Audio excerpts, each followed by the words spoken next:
Selamat siang, jumpa lagi dengan Denok Ayu Novel.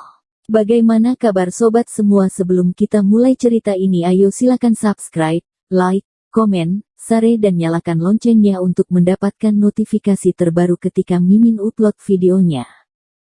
Bab 941, Tempat Suci. Lord Cixiao telah pergi, tempat itu tiba-tiba menjadi sunyi senyap.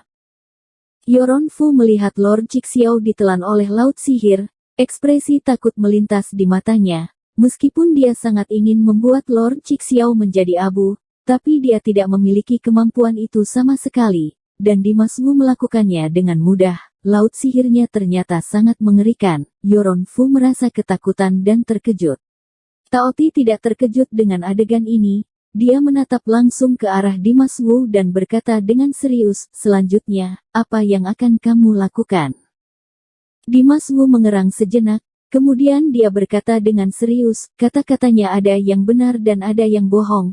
Seharusnya seperti yang kamu katakan, ingatan di benakku masih belum utuh. Hal berikutnya yang harus aku lakukan adalah terus mencari ingatan ini dan menyelidiki kebenarannya." Seluk-beluk dari seluruh masalah ini hanya bisa digali oleh Dimas Wu sendiri. Agar bisa memahaminya dengan jelas, Dimas Wu pasti akan menyelidiki kehidupan dan kebencian orang itu yang ada di ingatannya. Dia akan mendapatkan kembali ingatan itu seutuhnya dan mendapatkan kembali apa yang menjadi miliknya.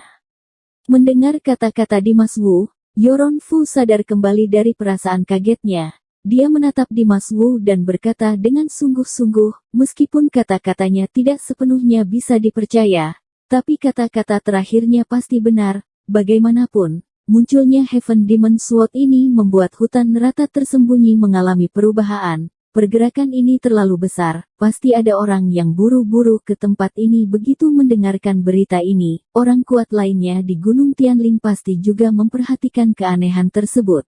Sungguh sangat berbahaya bagimu untuk langsung muncul seperti ini. Bagi Yoronfu, Lord Cixiao sudah meninggal, dendamnya bisa dianggap sudah berakhir. Dia juga tidak dapat membalas dendamnya pada Dimas Wu. Dia tidak memiliki kemampuan seperti itu. Selain itu, dia tahu bahwa Dimas Wu tidak dapat disalahkan untuk masalah ini. Semua masalah ini karena kepercayaannya pada kata-kata Lord Cixiao. Dimas Wu membunuh Lord Cixiao untuknya. Hal ini dianggap sebagai dia membalas dendam untuknya. Jika dia bisa, dia bersedia membayarnya kembali. Ekspresi Dimas Wu menjadi muram. Tetapi nada suaranya terdengar tegas, mengenai bahaya dan rintangan di depan. Aku telah lama bersiap-siap untuk hal itu. Aku tidak akan mundur dari apapun. Tidak peduli betapa berbahayanya jalan di depan, aku akan terus maju. Mendengar ini, Yoronfu berhenti sejenak, lalu berkata dengan suara berat, "Karena kamu telah mengambil keputusan, aku mungkin bisa membantumu." Dimas Wu segera berkata, "Bagaimana caramu membantuku?" Yoronfu mengeluarkan kartu berwarna perak dari tubuhnya, menyerahkannya kepada Dimas Wu, kemudian dia berkata dengan serius, "Ini adalah kartu teleportasi. Kamu dapat menggunakan ini untuk pergi dari hutan neraka tersembunyi dan langsung memasuki pintu masuk ke kota berikutnya. Sekarang hutan neraka tersembunyi pasti menjadi sasaran orang-orang. Jika kamu melewati jalan biasa, kamu pasti akan dikepung oleh orang-orang. Menggunakan kartu teleportasi ini, dia bisa langsung memindahkan kamu ke tujuanmu dan ini akan membuatmu terhindar dari banyak masalah." Sebagai ketua dari Paviliun Tianxing, Yoronfu secara otomatis memiliki keistimewaan yang hampir tidak dapat dimiliki oleh orang biasa. Kartu teleportasi di tangannya ini adalah salah satunya. Paviliun Tianxing memiliki lokasi geografis yang sangat khusus. Bagian belakangnya adalah hutan neraka tersembunyi yang dimana semua orang takut mendekati tempat itu. Bagian depannya adalah area paling inti dari Gunung Tianling, Istana Awan. Istana Awan adalah tempat di mana roh malaikat Gunung Tianling berpusat dan menjadi kuat, juga kota paling berkuasa di seluruh Gunung Tianling. Tempat itu adalah puncak dari piramida. Tempat seperti itu secara otomatis berada di luar jangkauan orang biasa. Orang biasa bahkan tidak bisa menyentuh pintu masuk Istana Awan, apalagi memasukinya. Bahkan kartu teleportasi di tangan Yoronfu ini hanya bisa sampai ke pintu masuk Istana Awan. Dimas Wu dengan tidak sungkan, langsung mengambil kartu teleportasi itu, kemudian berkata, "Terima kasih." Yoron Fu mengangguk, tidak lupa untuk menasihati Dimas Wu, "Kota berikutnya adalah Istana Awan. Kartu teleportasiku hanya dapat membuatmu pergi dari hutan neraka tersembunyi dengan cara tercepat hingga sampai ke pintu masuk Istana Awan. Adapun hal-hal setelahnya, aku tidak dapat berbuat apa-apa lagi. Selain itu, aku harus mengingatkanmu bahwa semua orang di Istana Awan sangat kuat dan berkuasa. Mereka tidak mudah ditangani.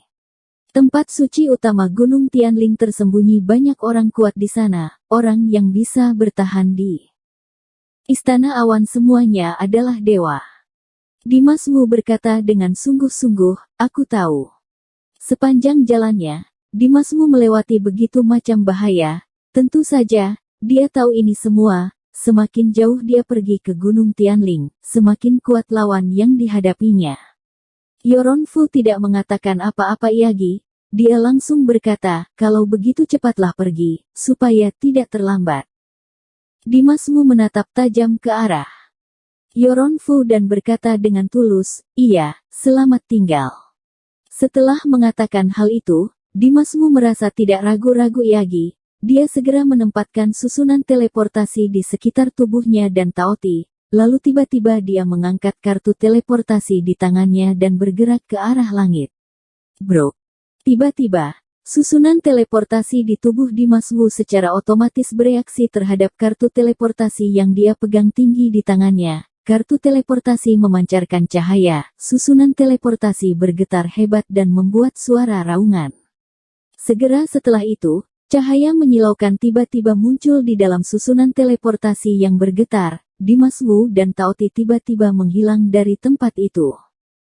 Dimas Wu dan Taoti hanya merasa pusing di kepala mereka. Tubuh mereka bergetar dan tiba-tiba mereka sampai di tempat berasap.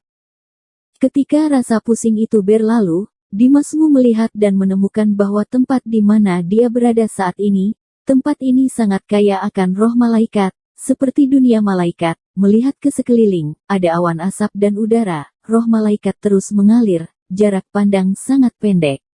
Namun, yang mengejutkan Dimas Wu bukanlah pemandangan di depannya, tetapi tekanan tidak terlihat yang diberikan tempat ini. Ketika dia datang ke sini, dia seperti ditekan oleh orang yang kelebihan berat badannya. Seluruh tubuhnya ditekan dengan kuat, seperti ada batu besar di dalam hatinya, begitu berat sehingga dia tidak bisa bernapas dengan baik dan merasa sangat tidak nyaman. Dalam pertempuran dengan Lord Cixiao, Dimas Wu berulang kali memaksa dirinya untuk memperkuat kekuatannya. Pada akhirnya, dia juga menyerap semua kekuatan petir di kompas perak. Sekarang dia berbeda dengan dirinya yang dulu. Dia lebih kuat dari yang dia bayangkan. Namun, Istana Awan ini masih memberinya rasa penindasan yang hampir tidak bisa dia tanggung. Ini menunjukkan betapa kuatnya tekanan di Istana Awan. Dimas Wu menyadari kesulitan dalam menghadapi situasi ini, namun dia tetap tidak berniat mundur. Dia menghadapi tekanan yang luar biasa dan melangkah maju, diikuti oleh Taoti. Berjalan ke dalam awan tebal itu, Dimas Wu samar-samar melihat bahwa sepertinya ada pegunungan bergulung di depannya. Dalam awan dan kabut yang tebal, di puncak gunung, sepertinya ada istana megah dan mewah yang tersembunyi di dalamnya, menjulang keluar. Jelas, istana besar yang sebanding dengan istana surgawi ini adalah Istana Awan. Taoti juga melihat Istana Awan di balik awan-awan dan kabut itu. Istana itu merupakan istana termegah yang pernah dia lihat. Istana ini juga sangat kaya akan roh malaikat. Taoti melihatnya dengan sangat terkejut. Pada saat yang sama tekanan roh malaikat itu juga membuat jantungnya berdebar dengan tidak nyaman. Dimas Wu tidak berniat mengagumi keindahan Istana Awan itu. Dia hanya merasa bahwa semakin dekat dia ke tempat ini, semakin dia merasa kesal, energi iblis di tubuhnya menjadi lebih gelisah.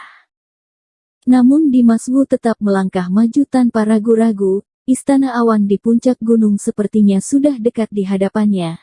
Namun nyatanya masih sangat jauh sekali. Dimas Wu berjalan lama sekali dan tidak bisa mendekatinya. Hanya saja kegelisahan di hatinya membuat niatnya semakin kuat dan kuat. Taoti bahkan lebih sulit untuk bergerak. Tubuhnya seperti dipenuhi dengan timbal dengan berat puluhan ribu kilo. Hal ini sama sulitnya dengan mendaki ke langit. Dia semakin sulit untuk bernafas. Tekanan yang begitu mengerikan. Tidak ada orang biasa yang dapat menahannya. Jika orang-orang yang memiliki kekuatan lebih lemah datang ke sini, dia khawatir mereka dihancurkan menjadi ampas oleh kekuatan tidak terlihat ini, bahkan sebelum mereka mendekati Istana Awan. Dimas Wu menyadari bahwa Taoti hampir tidak bisa bergerak maju lagi. Dia segera menyuntikkan kekuatan di dalam tubuh Taoti, memberikan Taoti dukungan yang lebih kuat untuk melawan tekanan yang diberikan oleh Istana Awan. Taoti akhirnya bisa mengambil 2 tarikan nafas, kemudian dia bisa bergerak lagi dengan susah payah. Dimas Wu tidak mau menunda waktu, dia segera menarik Taoti dan terus bergerak maju. Setiap langkah dia jalani dengan sangat sulit, meskipun tekanan di depan tidak akan menghancurkannya, tapi aura tempat ini membuatnya merasa sangat tidak nyaman. Dia merasa roh jahat di dalam tubuhnya telah begitu gelisah sehingga dia ingin keluar dari tubuhnya dan mulai membunuh. Bahkan Heaven Demon Sword di tangannya mulai bergetar sedikit dan menjadi panik. Dimas Wu mengandalkan ambisinya yang kuat untuk dapat menekan kemauan keras roh jahat dan Heaven Demon Sword miliknya. Dia tidak berani meremehkannya. Dengan hati-hati dan tegas dia menembus awan dan kabut itu, berjalan menuju Istana Awan yang berawan itu. Dalam perjalanan yang sulit ini, Dimas Wu berjalan, tiba-tiba ekspresi wajahnya berubah, langkah kakinya tiba-tiba berhenti. Dia jelas merasa bahwa ada aura pembunuh yang sangat kuat dan mematikan di awan tebal yang menutupi segalanya di depan. Kekuatan itu mendekat ke arah mereka dengan cepat. Bersambung. Terima kasih kepada kalian yang telah menonton video ini. Jangan lupa tekan tombol subscribe-nya dan nyalakan notifikasinya untuk mendapatkan video-video seru lainnya dari Denok Ayu Novel.